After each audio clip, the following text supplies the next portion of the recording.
Hello બચ્ચાવાલ્ટી, good morning all of you. તબિયત પાણી સારા બધાના?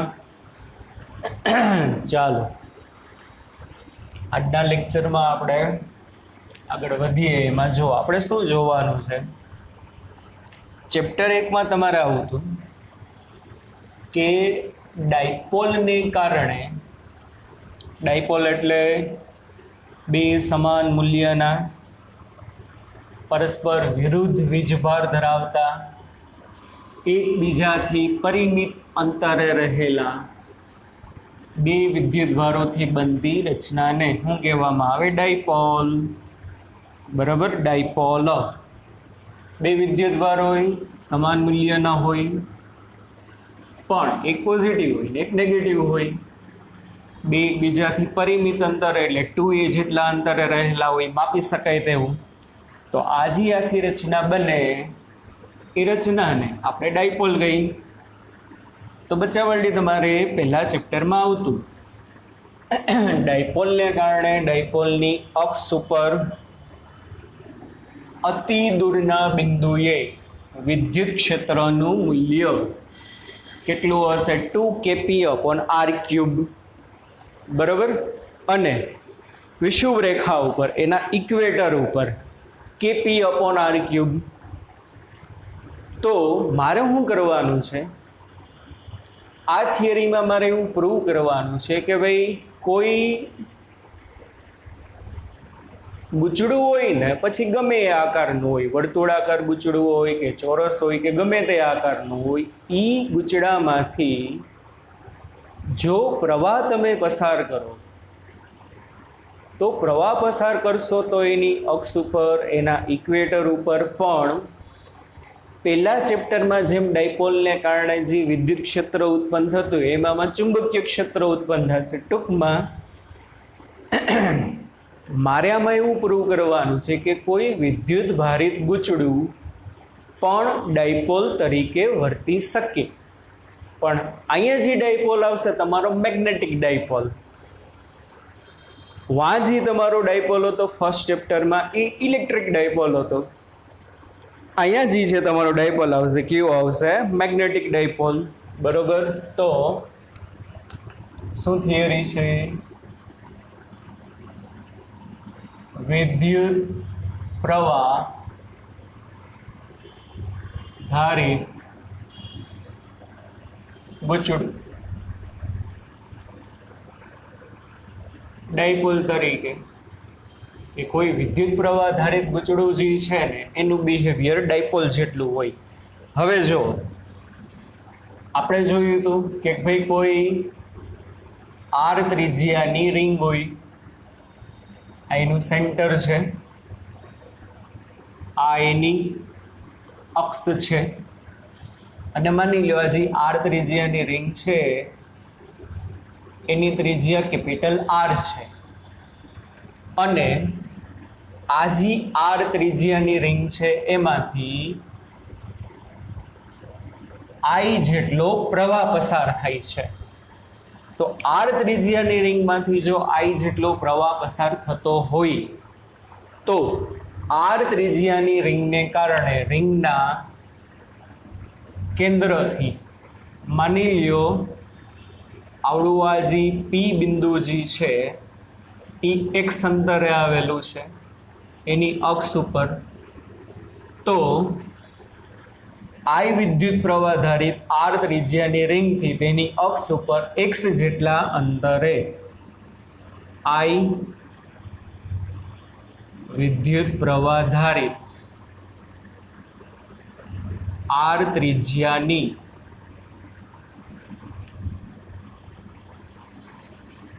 રિંગના અક્ષ પર x અંતરે ચુંબકીય ક્ષેત્ર કેટલું હોય? B = μ0I r²/2 r² + x²⁵ આ ચેપ્ટરમાં આપણે આગળ આવ્યું હતું કે ભાઈ r ત્રિજ્યાની રિંગ છે એમાંથી I જેટલો પ્રવાહ પસાર થાય છે તો એની અક્ષ ઉપર x જેટલા અંતરે આટલું મેગ્નેટિક ફિલ્ડ પ્રોડ્યુસ થાય. અને બચ્ચા પાર્ટી મેં તમને કીધું હતું મૂલ્ય આટલું હોય, દિશા કેવી રીતે મળે? તો રિંગ માટે, ગુચડા માટે દિશા ગોતવી સાવ સહેલી. શું કરવાનું? આ રિંગ છે, રિંગમાંથી જો એન્ટી ક્લોકવાઇઝ પ્રવાહ પસાર થતો હોય તો એના કેન્દ્રથી આ x જેટલા અંતરે આટલું ચુંબકીય ક્ષેત્રનું મૂલ્ય હોય. દિશા ક્યાં છે મેં તમને કીધું તો યાદ છે? કાં બહારની બાજુ હશે, કાં અંદરની બાજુ, બે જ વસ્તુ હશે. કાં આઉટસાઇડ હશે અક્ષ ઉપર, કાં અક્ષ ઉપર ઇનસાઇડ હશે. શું કરવાનું? જમણા હાથના સ્ક્રૂનો નિયમનો ઉપયોગ કરી જમણા હાથનો સ્ક્રૂ ગુચડાને લંબરૂપે રાખી અને પ્રવાહ જેમ ફરે એમ ફેરવવાનું. જો પ્રવાહ એન્ટી ક્લોકવાઇઝ ફરતો હોય તો સ્ક્રૂને તમે અહીંથી એન્ટી ક્લોકવાઇઝ ફેરવો. સ્ક્રૂ જે દિશામાં જાય એ દિશા કોની હશે? ચુંબકીય ક્ષેત્રની. તો આ પી બિંદુએ અત્યારે એન્ટી ક્લોકવાઇઝ પ્રવાહ છે તો ચુંબકીય ક્ષેત્ર બહારની બાજુ હશે, આટલું મૂલ્ય હશે. જો ક્લોકવાઇઝ પ્રવાહ તો મેગ્નેટિક ફિલ્ડ ક્યાં? અંદરની બાજુ હોત. હવે મારે એવું પ્રૂવ કરવાનું છે કે આ જે ગુચડું જે છે એ મેગ્નેટિક ડાયપોલ તરીકે બિહેવ કરશે. જો કેવી રીતે? અતિ દૂરના બિંદુએ, અતિ દૂરના બિંદુએ, આ પી બિંદુમાં નહીં લ્યો, કેન્દ્રથી ઘણું બધું દૂર આવેલું હોય તો આપણે અહીંયા કેસ જોઈએ તો ખબર છે, યાદ હોય તો આ ત્રિજ્યાની સરખામણીમાં અંતર ઘણું બધું મોટું છે. તો અતિ દૂરના બિંદુએ એટલે પી બિંદુનું કેન્દ્રથી અંતર મચ ગ્રેટર ધેન આર.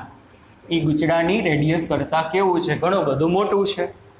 તો x is much greater than જો આર હોય તો આપણે શું કરતા? યાદ હોય તો અતિ દૂરના બિંદુએ એક્સની કમ્પેરિઝનમાં જો તમે આર સ્ક્વેરને અવગણી શકો, કારણ કે x is much greater than R એટલે અહીંયા ખાલી શું વધે?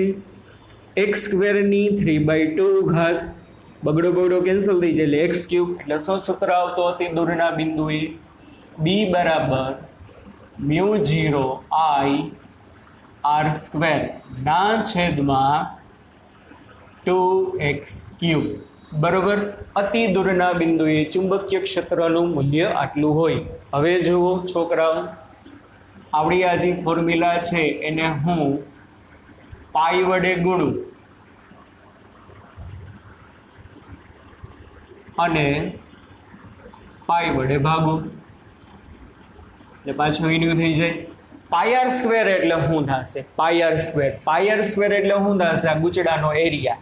વર્તુળાકાર ગુચડું છે તો વર્તુળાકાર ગુચડું છે એટલે એનો એરિયા. એટલે આ શું થશે? અતિ દૂરના બિંદુએ બી કેટલું આવશે? મ્યુ 0 આઈ એ ના છેદમાં 2πx³. હવે આપણે આની પહેલાની થિયરીમાં જોયું હતું કે મેગ્નેટિક ડાયપોલની ફોર્મ્યુલા શું? m is equal to IA. એમ એટલે ચુંબકીય ડાયપોલ મોમેન્ટ, બરોબર. શું થશે? એમ એટલે મેગ્નેટિક ડાયપોલ મોમેન્ટ, બરોબર. મેગ્નેટિક મોમેન્ટ થશે. તો એમ આઈ એ ની બદલે તમે શું લખી શકો? બી બરાબર મ્યુ 0 ના છેદમાં, હવે જો એક બીજી વસ્તુ હું કરું, પહેલાં તો જુઓ 2π, અહીંયા શું આવશે? m/x³. આ કે ના સમજાય છે કે નહીં? આ ફોર્મ્યુલાને તમે 2 વડે ગુણો અને 2 વડે ભાગો તો 2 વડે ગુણો અને 2 વડે ભાગો તો છેદમાં 2 લો એટલે 2 દૂ 4 થાય એટલે μ0/4π. અહીંયા શું આવશે બચ્ચા પાર્ટી? 2m/x³. તો ગુચડાને કારણે ગુચડાની અક્ષ પર અતિ દૂરના બિંદુએ ચુંબકીય ક્ષેત્ર કેટલું હશે? μ0/4π 2m/x³. એમ એટલે શું થશે? મેગ્નેટિક મોમેન્ટ થશે. અત્યારે વર્તુળાકાર ગુચડું છે તો એમની બદલે શું આવ્યું? IA અને એ એટલે શું થશે? પાઈ આર સ્ક્વેર. જો લંબચોરસ ગુચડું હોય ને બચ્ચા પાર્ટી તો એમની બદલે IA અને એની બદલે શું મૂકી દેવાનું? L×B. એટલે ફોર્મ્યુલા કોઈ પણ પ્રકારના ગુચડા માટે લાગુ પડે. હવે આ ફોર્મ્યુલા જો કોના જેવી તમને લાગે છે? આ ફોર્મ્યુલા જો કોના જેવી લાગે છે? વિદ્યુત ડાયપોલ,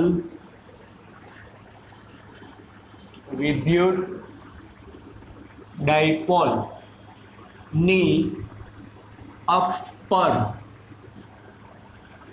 અતિ દૂરના બિંદુએ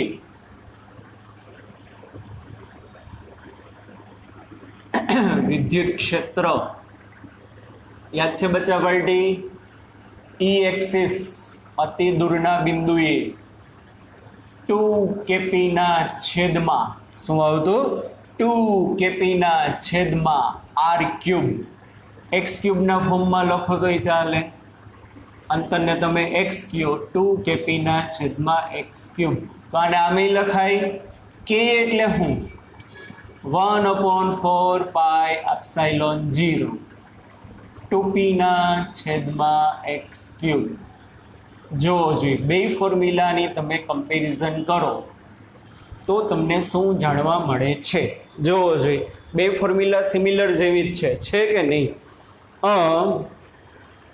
આવડું આશેનું સૂત્ર છે ગુચડાના કારણે ગુચડાની અક્ષ ઉપર અતિ દૂરના બિંદુએ ચુંબકીય ક્ષેત્ર મેગ્નેટિક મોમેન્ટના ફોર્મમાં ડાયપોલને કારણે ડાયપોલની અક્ષ ઉપર અતિ દૂરના બિંદુએ ચુંબકીય ક્ષેત્ર આટલું ખાલી ફેર શું છે જોવો છે વાં 2p છે અહીંયા શું છે 2m છે બરોબર તો p ની બદલે આપણા સૂત્રમાં m છે p એટલે ઇલેક્ટ્રિક મોમેન્ટ છે m એટલે મેગ્નેટિક મોમેન્ટ છે વાં x ક્યુબ છેદમાં હતું અહીંયા પણ x ક્યુબ છેદમાં છે બરોબર પછી વસ્તુ જોવો જોઈએ ફેર હું પડ્યો વાં એપ્સિલોન 0 છેદમાં છે અહીંયા મ્યુ 0 ક્યાં છે અંશમાં છે એટલે શું થશે 1/ε0 ની બદલે શું છે તો કે મ્યુ 0 છે અને પહેલાં મેં તમને કીધું છે કે એટલું યાદ રાખજો ઇલેક્ટ્રિક ફિલ્ડ અને મેગ્નેટ હજી 5મા ચેપ્ટરમાં તો ઘણી બધી કમ્પેરિઝનો આવશે ઇલેક્ટ્રિક ફિલ્ડમાં એપ્સિલોન 0 આવે પરમિટિવિટી અને મેગ્નેટિક ફિલ્ડમાં આવે પરમિએબિલિટી આ તો યાદ જ છે પરમિટિવિટી એટલે આપેલું માધ્યમ પોતાનામાંથી કેટલી વિદ્યુત ક્ષેત્ર રેખાઓ પાસ થવા દે એનું માપ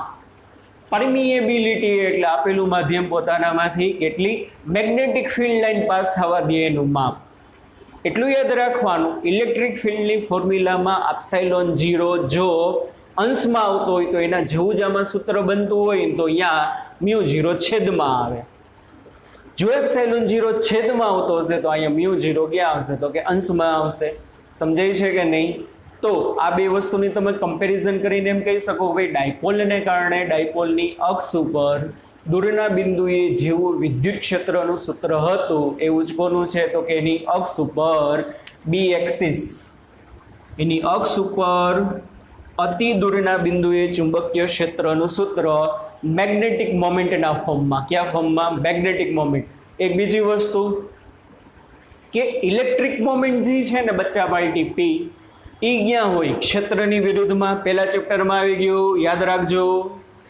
પહેલા ચેપ્ટરમાં આપણે એમ કીધા ક્ષેત્ર ધનથી ઋણ હોય યાદ કરો ક્ષેત્ર ધનથી ઋણ હોય અને પી એટલે ઇલેક્ટ્રિક મોમેન્ટ ઋણથી ધન હોય પણ એટલું યાદ રાખવાનું ચુંબકીય ક્ષેત્રના ચેપ્ટરમાં ઇલેક્ટ્રિક ફિલ્ડ અને મેગ્નેટિક મોમેન્ટ બે એક જ દિશામાં આવશે હમણાં જ મેં તમને સમજાવ્યું આનું જો તમારે મેગ્નેટિક ફિલ્ડ મેઝર કરવું હોય એની ડિરેક્શન જોતી હોય તો શું કરવાનું એન્ટી ક્લોકવાઇઝ પ્રવાહ છે તો સ્ક્રૂ જે દિશામાં ફરે ને એ દિશામાં બીની દિશા હોય અને આની પહેલાની થિયરીમાં મેં કીધું હતું એમ બોલો એમ કઈ દિશામાં હશે તો એમ કઈ દિશામાં હશે યાદ કરો અને પહેલાની થિયરી મેં કીધું હતું ગુચડામાં પ્રવાહ જેમ ફરતો એમ તમારે ફરવાનો તો સ્ક્રૂ જે દિશામાં આગળ વધે એ દિશા કોની હોય એમની હોય તો બેયના તફાવત તમે જો જોશો ને તો ઈ અને પી વિરુદ્ધ દિશામાં હોય ઇલેક્ટ્રિક ફિલ્ડ પ્લસથી માઇનસ હોય બરોબર ઇલેક્ટ્રિક મોમેન્ટ માઇનસથી પ્લસ હોય મેગ્નેટિક ફિલ્ડ જે છે પ્રવાહ ઉપર આધાર રાખે પ્રવાહ એન્ટી ક્લોકવાઇઝ ફરતો હોય તો બહારની બાજુ તો મેગ્નેટિક મોમેન્ટ એ બહારની બાજુ પ્રવાહ ક્લોકવાઇઝ ફરતો હશે તો બી અંદરની બાજુ તો મેગ્નેટિક મોમેન્ટ એ ગયા હશે અંદરની બાજુ તો એમ કહી શકાય બચ્ચા પાર્ટી કે આ ગુચડાનું જે બિહેવિયર જે છે ને કોના જેવું છે ડાયપોલ જેવું છે પછી ઈ ઇક્વેટર આમાં શું આવતું યાદ કરો વિષુવવૃત્ત ઉપર વિષુવવૃત્ત ઉપર આના કરતાં અડધું હતું એટલે શું હતું ખાલી kp/x³ અથવા તો 1/4πε0 પીના છેદમાં એક્સ ક્યુબ. તો એવી રીતે ગુચડાને ઇક્વેટર ઉપર મેગ્નેટિક ફિલ્ડ જે છે જો શું થશે μ0/4πm/x³. સમજાય છે કે નહીં? ખાલી બગડો શું થયો જશે તો કે વયો જશે. તો કોઈ પણ વિદ્યુત પ્રવાહ ધારિત ગુચડું હોય એનું બિહેવિયર જે છે ને છોકરાઓ કોના જેવું હશે તો કે ડાયપોલ જેવું હશે, ચુંબકીય ડાયપોલ જેવું. એક ડિફરન્સ મેં તમને કીધો. શું કીધું કે ભાઈ બી અને એમ એક જ દિશામાં હોય છે, જ્યારે આ ફોર્મ્યુલામાં ઈ અને પી કેવા હોય વિરુદ્ધ દિશામાં. એક વસ્તુ આ પછી જોવો જોઈએ કે વિદ્યુત ડાયપોલ જે છે ને એ બે એક ધ્રુવીયોની બનેલી છે. ઈ વરી હું એક ધ્રુવો પોસિબલ છે. એ વળી હું કે વિદ્યુત ડાયપોલ જે છે ને એક પોઝિટિવ ચાર્જ છે એક નેગેટિવ ચાર્જ છે. સિંગલ ચાર્જ એમાં પોસિબલ છે તો કે આ છે. એક પ્રોટોન હોય એક ઇલેક્ટ્રોન હોય, બેને તમે 2a જેટલા અંતરે મૂકી દો. એક પ્રોટોન હોય એક ઇલેક્ટ્રોન હોય, તમે બેને 2a જેટલા અંતરે મૂકી દો તો એ શું બને? Electric dipole moment, electric dipole બને. કારણ કે પ્રોટોન અને ઇલેક્ટ્રોન બેનો ચાર્જ સેમ, 1.6 × 10⁻⁹ બેના ચાર્જ ઓપોઝિટ છે, એકનો પ્લસ છે એકનો માઇનસ છે, એટલે ડાયપોલ બની ગઈ કે નહીં?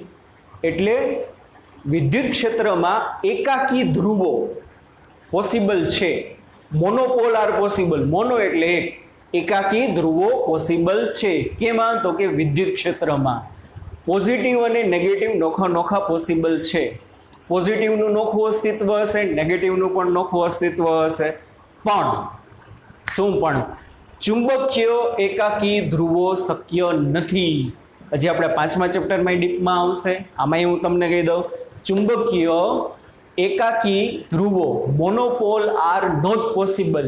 આ તો તમારે 9મા 10મામાં આવી ગયું. દાખલા તરીકે બચ્ચા વર્લ્ડ જો કોઈ ગજિયો ચુંબક હોય, એનો આ નોર્થ પોલ હોય અને એનો સાઉથ પોલ હોય. સમજાય છે? આ કેવો પોલ છે? નોર્થ પોલ છે. આ એનો કેવો પોલ છે? South pole. ખાલી ફેર શું પડશે જોવો છોકરાઓ, આ પ્લસ આ માઇનસ. ચુંબકમાં ને આમાં ખાલી શું ફેર પડશે? આ એન અને આ એસ.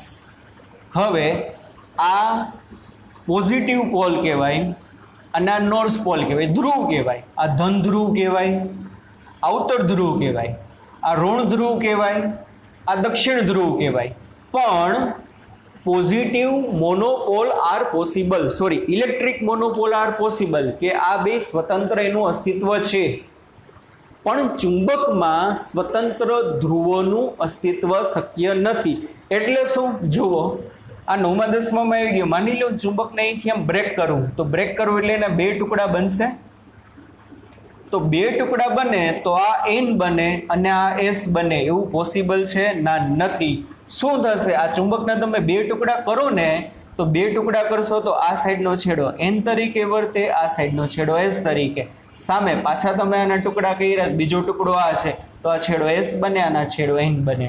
એટલે શું થશે કે ભાઈ વિદ્યુત ભારો એકાકી પોસિબલ છે, પણ ચુંબકીય ધ્રુવો એકાકી પોસિબલ નથી. કોઈ પણ ગજિયા ચુંબકના તમે બે ભાગ કરો તો એક નોર્થ પોલ તરીકે વર્તે અને એક સાઉથ પોલ તરીકે વર્તે, એવું પોસિબલ નથી. 8મા 9મામાં આવી ગયું. હજી આપણે 5મા ચેપ્ટરમાં એની હજી સાબિતી આવશે. બરોબર? જો તમે બે ટુકડા કરશો ને તો પાછા બે પોલ ઉદ્ભવશે, આ નોર્થ પોલ આ સાઉથ પોલ, આ નોર્થ પોલ આ સાઉથ પોલ. સમજાય છે કે નહીં? તો મેગ્નેટિક ડાયપોલ જે છે એમાં બે એકાકી ધ્રુવો શક્ય નથી. તો હવે આપણે પ્રશ્ન એમ થાય, શું પ્રશ્ન એમ થાય કે ભાઈ આમાં મેગ્નેટિક મોમેન્ટ જે છે, બરોબર, એમાં બુકમાં બધું લખેલું જ છે. આમાં જે ઇલેક્ટ્રિક મોમેન્ટ જે પ્રોડ્યુસ થઈ છે ડાયપોલને કારણે, તો આમાં કોને કારણે?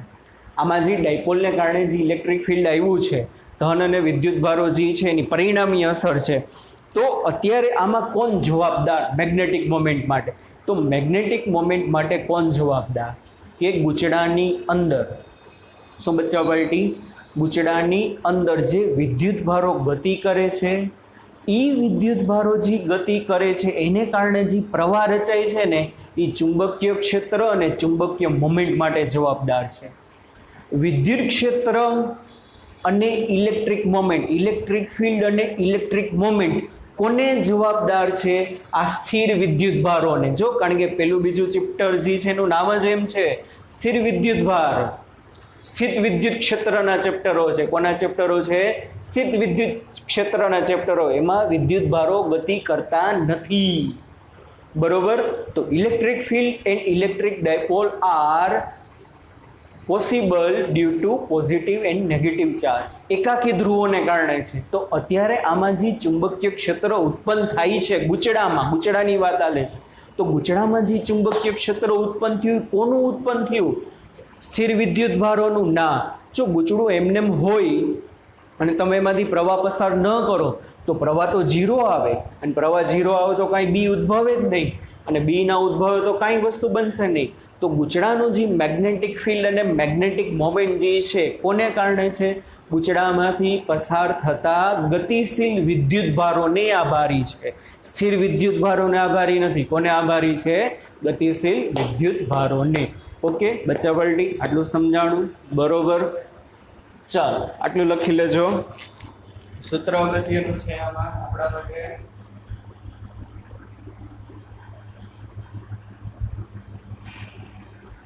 ચાલો પછી આગળ હાલો. આ થિયરી પૂરી. 99% પૂછાય નહીં, પણ ફોર્મ્યુલા આપણા માટે ખૂબ જ અગત્યની છે આ બધી, કે વિદ્યુત પ્રવાહ ધારિત ગુચડું પણ શેના તરીકે વર્તે? ડાયપોલ તરીકે વર્તે, મેગ્નેટિક ડાયપોલ તરીકે. કારણ કે એ બધાના સૂત્ર કેવા આવે? સરખા જેવા જ આવે છે એવું તમે કહી શકો.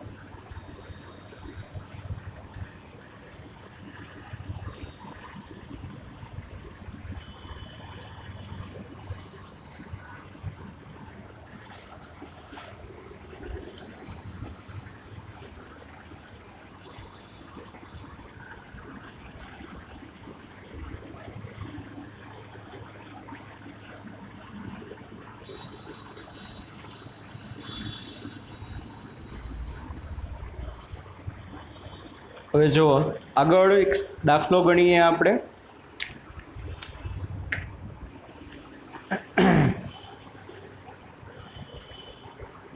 સ્વાધ્યાયનો દાખલો છે ને છોકરાઓ 24મો.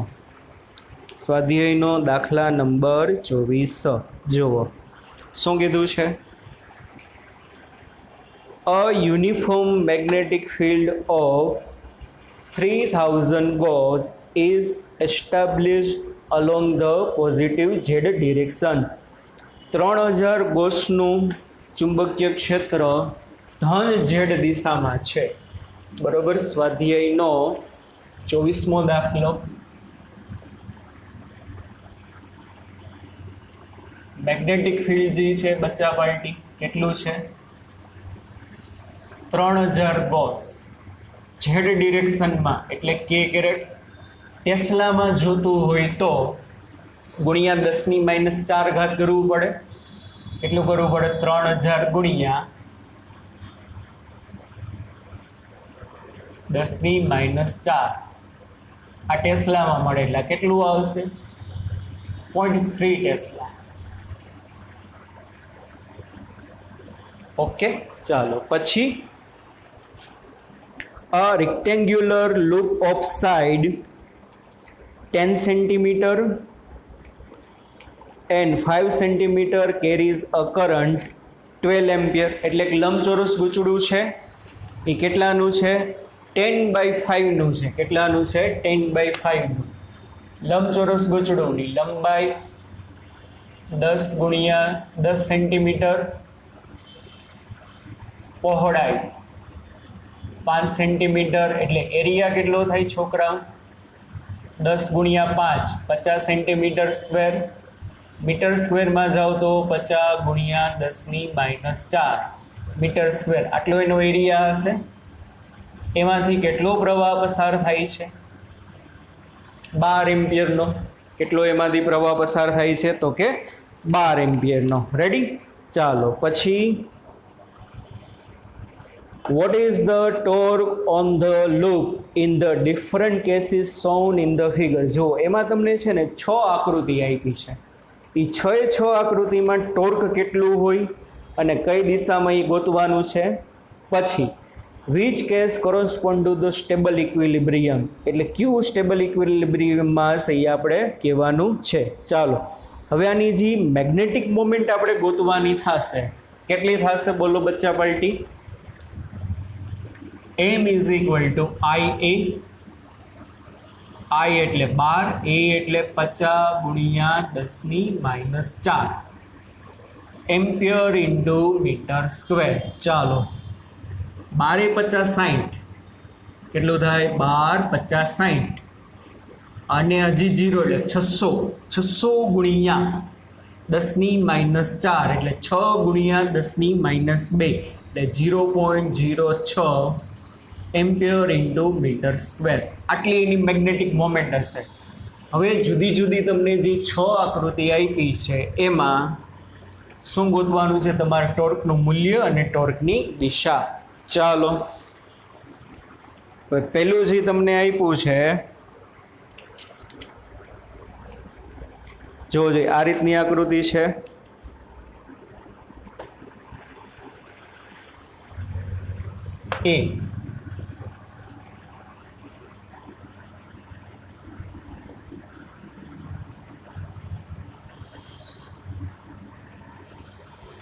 એ આકૃતિમાં છે ને છોકરાઓ, ગુચડું આમ મૂક્યું છે આ રીતે. આ વાય કીધું છે, જોજો સરખું નામ ધ્યાન રાખજો. આ વાય કીધું છે, આ ઝેડ કીધું છે અને એક્સ કીધું છે. પછી આમાંથી પ્રવાહ છે ને એન્ટી ક્લોકવાઇઝ છે, એ તમારે જોવું પડશે.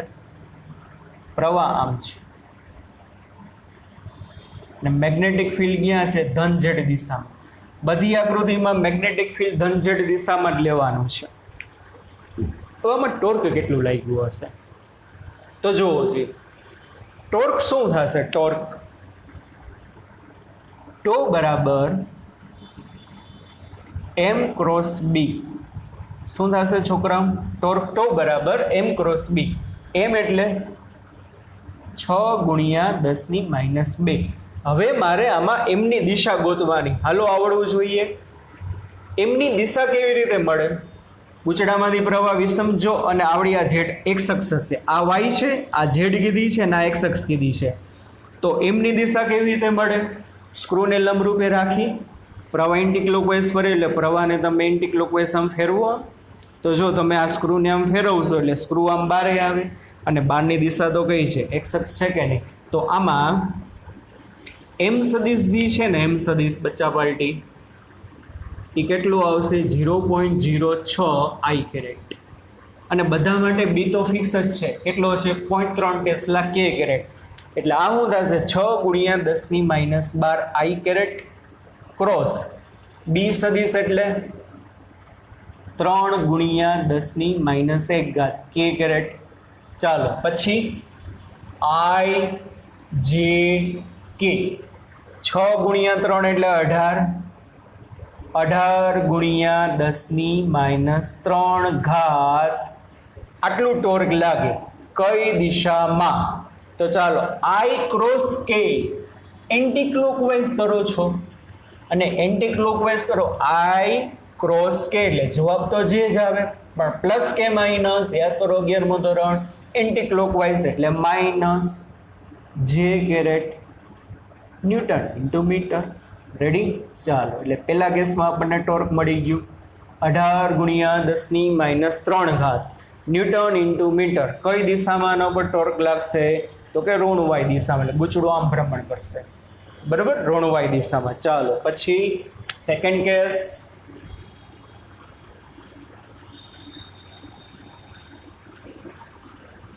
આ વાય અક્ષ, ઝેડ અક્ષ, આ એક્સ અક્ષ. સેકન્ડમાં ગુચડું જે છે ને શું કર્યું? આમાં ઊભું મૂક્યું, તેમાં આડું મૂકી દીધું. બરોબર? આમ ઊભું મૂક્યું હતું આમ ગુચડું, એની બદલે એને આમ આડું કરી નાખ્યું. પ્રવાહની દિશા ખાસ જોવી પડશે. એન્ટી ક્લોકવાઇઝ જ છે આમ. રેડી? મેગ્નેટિક ફિલ્ડ તો ઝેડ ડિરેક્શનમાં જ છે, તો આમાં એમ સદિશ બોલો, હાલો આવડવું જોઈએ. અને લંબરૂપે રાખીને આમ ફેરો રિંગ એટલે 12 આવે એક્સ દિશામાં, એટલે એમ સદિશ એટલે 0.06 આઈ કરી. તો આમાં ટોર્ક બોલો બચ્ચા પાર્ટી, તો બરાબર એમ ક્રોસ બી ઓના જેવું થશે 6 ગુણ્યા 10⁻² આઈ કેરેટ ક્રોસ 3 ગુણ્યા 10⁻1 કે કેરેટ. સમજો સરખું, એટલે કેટલું થશે 18 ગુણ્યા 10⁻³ આઈ ક્રોસ કે એટલે જે કેરેટ પણ કેવો minus newton into metre. Ready? ચાલો પછી સી કેસ. સી કેસમાં તમે હરખું જોવો ને તો ગુચડું એક્સ ઝેડ પ્લેનમાં મૂકેલું છે. કયા પ્લેનમાં મૂકેલું છે? X Z. આ વાય અક્ષ, આ ઝેડ અક્ષ, આ એક્સ અક્ષ. ગુચડું આમ મૂક્યું છે, આમ આ રીતે. પ્રવાહ જોવો પડશે ખાસ, આમ ફરે છે પ્રવાહ આ રીતે, આમ. બરોબર? હવે જુઓ, સમજો, આ વાય અક્ષ હતી, આ ઝેડ અક્ષ હતી અને આ એક્સ અક્ષ હતી. એટલે આ એક્સ અને આ ઝેડ, અને ગુચડું અત્યારે આમ મૂકેલું છે, મારી બાજુથી જો તો આમ. અને આમાં બચ્ચા પાર્ટી પ્રવાહ જોવો જોઈએ સમઘડીમાં છે. પ્રવાહ કેવો છે? અહીંથી આમ, અહીંથી આમ, આમ સમઘડીમાં છે. બરોબર? તો જોવો જોઈએ શું થશે. આ વાય છે, આ ઝેડ છે અને આ એક્સ છે, અને ગુચડું અહીંયા આમ મૂકેલું છે. પ્રવાહ આમ ફરે, તો સ્ક્રુને હું જો આમ ફેરવશું, આમ ડિંગ ડિંગ ડિંગ ક્લોકવાઇઝ ફેરવો.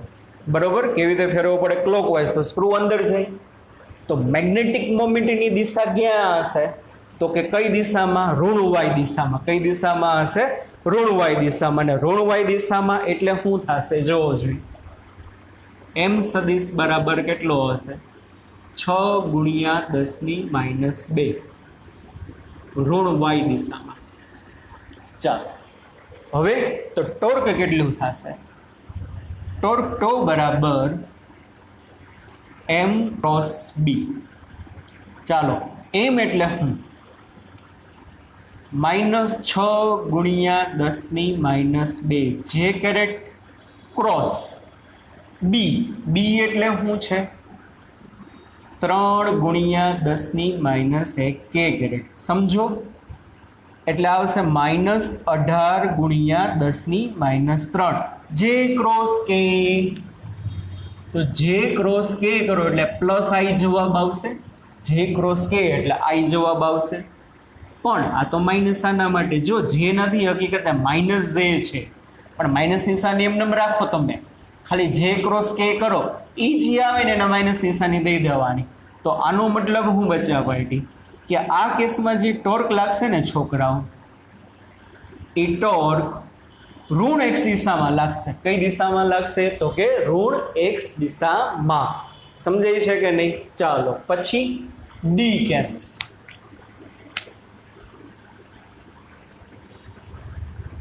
ડી માં છે ને એક નાનો એવો મસ્ત મજાનો ચેન્જ કર્યો છે. આ એક્સ, આ ઝેડ અને આ વાય. હવે ડી માં શું કર્યું ખબર છે?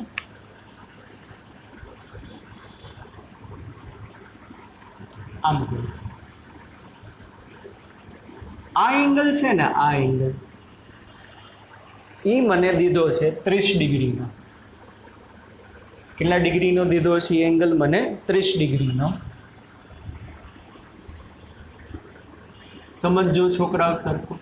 ખાલી કર્યું હું, સીમા જે છે ને, સીમા ગુચડું એક્સ અક્ષ અને ઝેડ અક્ષ ઉપર સંપાત હતું. આમાં તમે એને અહીંયાથી 60 ડિગ્રી દૂર લઈ ગયા. કેટલા ડિગ્રી દૂર લઈ ગયા કહેવાય? 60 ડિગ્રી.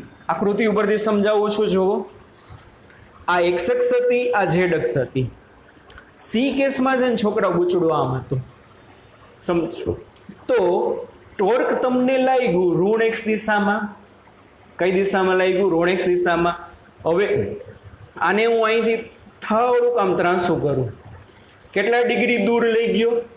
બોલો, 60 ડિગ્રી દૂર લઈ ગયો. સમજો, લોજિકથી ગણવાનું છે. આ ડી કેસ તમારે શું કરશો છોકરાઓ? જોવો જોઈએ.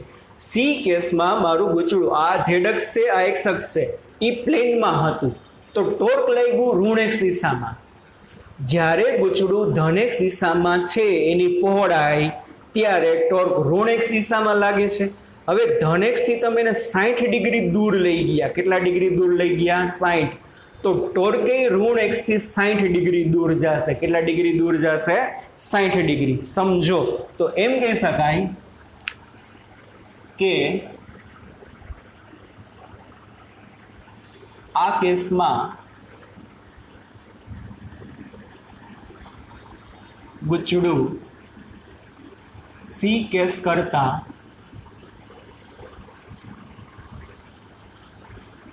એક્સ સાથે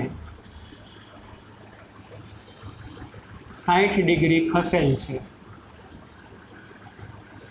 આથી ટોર્ક પણ ઋણ એક્સ સાથે 60 ડિગ્રીના કોણે ખસે. માટે શું થશે? ઓલા કેસમાં જે ટોર્ક લાગ્યું હતું ને ઋણ એક્સ દિશામાં લાગતું હતું, હવે આ ધન એક્સ હતી, આ ઋણ એક્સ હતી, ગુચડું આમ હતું. તો ગુચડાને તમે અહીંથી 60 ડિગ્રી દૂર લઈ ગયા ને, તો અહીંથી ટોર્ક એ જે છે ને, જો ગુચડું એક્સ ઉપર સંપાત હતું ને, તો ટોર્ક લાગ્યું ઋણ એક્સ ઉપર. હવે તમે એક્સ થી એને 60 ડિગ્રી દૂર લઈ જાઓ તો પાછળ ટોર્ક એ જે છે ને, એક્સ થી એન્ટી ક્લોકવાઇઝ, એક્સ થી ગયા તો કે એન્ટી ક્લોકવાઇઝ 60 ડિગ્રી ખસે. એન્ટી ક્લોકવાઇઝ, કારણ કે અહીં તમે ગુચડાને આમ હતું અને અહીંથી તમે એને એન્ટી ક્લોકવાઇઝ કેટલા ડિગ્રીના કોણે ખસેડ્યું છે? 60 ડિગ્રી. એટલે એન્ટી ક્લોકવાઇઝ જે છે ને, એટલે અહીંયા બરોબર ટોર્ક આ બાજુ હશે. સમજો, આ ધન એક્સ છે, આ ઋણ એક્સ છે. હજી એક વખત કહું, ગુચડું એક્સ ઉપર સંબંધ હતું ત્યારે ઋણ એક્સમાં ટોર્ક હતો. હવે અહીંથી તમે આનામ 60 ડિગ્રી દૂર ખસેડ્યું તો ટોર્ક અહીંથી 60 ડિગ્રી દૂર ખસે. એટલે અહીંથી આમ કેટલા ડિગ્રી દૂર હશે? તો કે 60 ડિગ્રી. હવે આ આખો એંગલ કેટલો હોય? 180 હોય. તો આમ તમે ક્લોકવાઇઝ તમે જો માપશો ને, ક્લોકવાઇઝ બરોબર, તો ક્લોકવાઇઝ તમે માપો ને તો આખું જે છે 240 ડિગ્રી થશે. કેટલા ડિગ્રી થશે? તો કે 240 ડિગ્રી. પણ આ જુઓ તમે લખો તો માન્ય, અને ટોર્કનું મૂલ્ય તો એટલું જ થશે. મૂલ્ય તો બધામાં સેમ જ આવે છે. મૂલ્ય કેટલું થશે? મૂલ્ય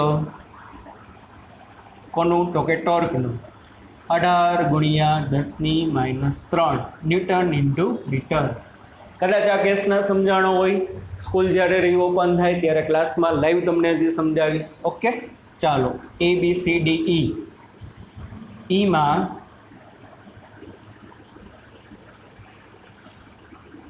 આ ઝેડ અક્ષ, આ વાય અક્ષ, આ એક્સ અક્ષ. ગુચડું છે ને છોકરાઓ XY પ્લેનમાં મૂકેલું છે. હા બરોબર. અને પ્રવાહ જે છે ને, પ્રવાહ આમ જાય છે. ચાલો, તો હવે મેગ્નેટિક મોમેન્ટ કઈ બાજુ હશે જોવો છે. આ વાય અને એક્સ બરોબર.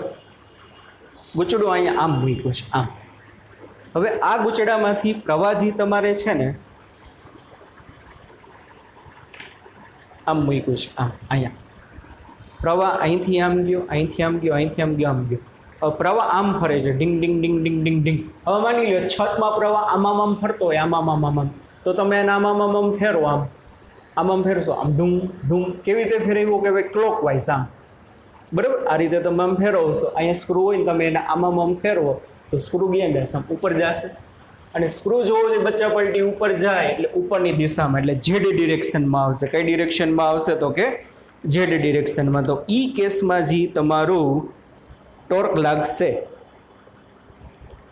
બરોબર, સોરી, મેગ્નેટિક મોમેન્ટ આવશે કઈ દિશામાં આવશે? ઝેડ ડિરેક્શનમાં, ઉપરની બાજુ આવશે. એમ સદીશ બરાબર 6 ગુણ્યા 10⁻2 કે કેરેટ. તો ચાલો બચ્ચા પાર્ટી શું થશે ટોર્ક ટો બરાબર m ક્રોસ b 0 જવાબ આવશે. શું કામ ને 6 ગુણ્યા 10⁻2 કે ક્રોસ 3 ગુણ્યા 10⁻1 કે ક્રોસ કે એટલે 0. તો આ કેસમાં ટોર્ક 0 આવ્યું. એમ અને બી બે એક જ દિશામાં છે. એમ બી સાઇન થીટા એમ લખાય ને શું લખાય એમ બી સાઇન થીટા. થીટા એટલે એમ અને બી વચ્ચેનો એંગલ. બી એ ઉપરની દિશામાં એમ એ ઉપરની દિશામાં એટલે આ કેસમાં ટોર્ક 0. ચાલો એફ કેસમાં બચ્ચા પાર્ટી જે ગુચડું છે ને XY પ્લેનમાં જ મૂકેલું છે. આ ઝેડ આ એક્સ આ વાય અને આ એક્સ રેડી. પણ ખાલી કર્યું શું આમાં પ્રવાહ આમ જે એન્ટી ક્લોકવાઇઝ હતો ને એને લોકોએ ક્લોકવાઇઝ કરી નાખ્યો આમ. તો મેગ્નેટિક મોમેન્ટ નીચેની બાજુ આવે. એમ સદિશ બરાબર 6 ગુણ્યા 10⁻2 પણ માઇનસ કે કેરેટ. તો આમાં શું થશે જોવો જોઈએ બી ઉપર છે એમ નીચે છે. એમ બી સાઇન 180 એ 0 એટલે આમાંય ટોર્ક 0. તો ટો સદિશ બરાબર એમ ક્રોસ બી. એમ એટલે -6 ગુણ્યા 10⁻2 કે કેરેટ ક્રોસ બી એટલે 3 ગુણ્યા 10⁻1 કે કેરેટ. કે ક્રોસ કે 0 એટલે આમાંય ટોર્ક 0. તો છેલ્લા બે કેસમાં ટોર્ક કેવું હશે 0. પછી એક પ્રશ્ન પૂછેલો છે આમાંથી કયા કેસમાં સંતુલિત બળ 0 હોય. થિયરીમાં તમને કરાવ્યું હતું યાદ હોય તો બધા કેસમાં પરિણામી બળ કેવું આવશે 0 જ આવશે.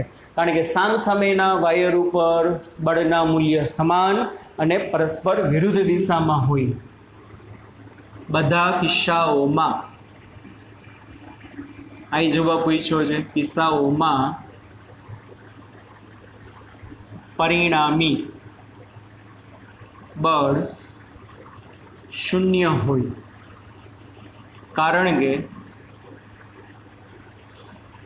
બળો વિરુદ્ધ દિશાના અને સમાન મૂલ્યના હોય. પછી હજી એક પ્રશ્ન પૂછ્યો છે કયો કેસમાં સંતુલિત અવસ્થા હશે અને કયો કેસ અસંતુલિત અવસ્થા હશે. એ થિયરીમાં કીધું હતું જો એમ અને બી વચ્ચેનો ખૂણો 0 હોય ને તો ગૂંચળું સંતુલિત અવસ્થામાં હોય. અને જો એમ અને બી વચ્ચેનો ખૂણો 180 હોય ને તો અસંતુલિત અવસ્થામાં હોય. તો સંતુલિત અવસ્થા કયા કેસમાં હશે તો કે ઈમાં. અને અસંતુલિત અવસ્થા કયા કેસમાં હશે તો કે એફમાં. બરોબર. તો ઈમાં એમ અને બી એક જ દિશામાં હોવાથી ગૂંચળું સંતુલનમાં હશે.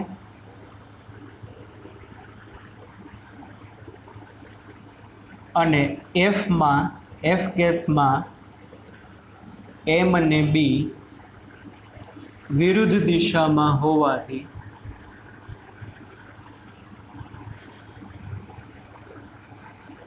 અસંતુલિત અવસ્થામાં હશે.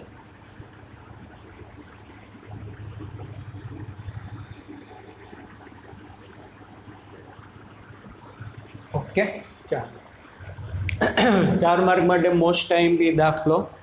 ઓકે ચાલો આજના લેક્ચરમાં આટલું રાખી.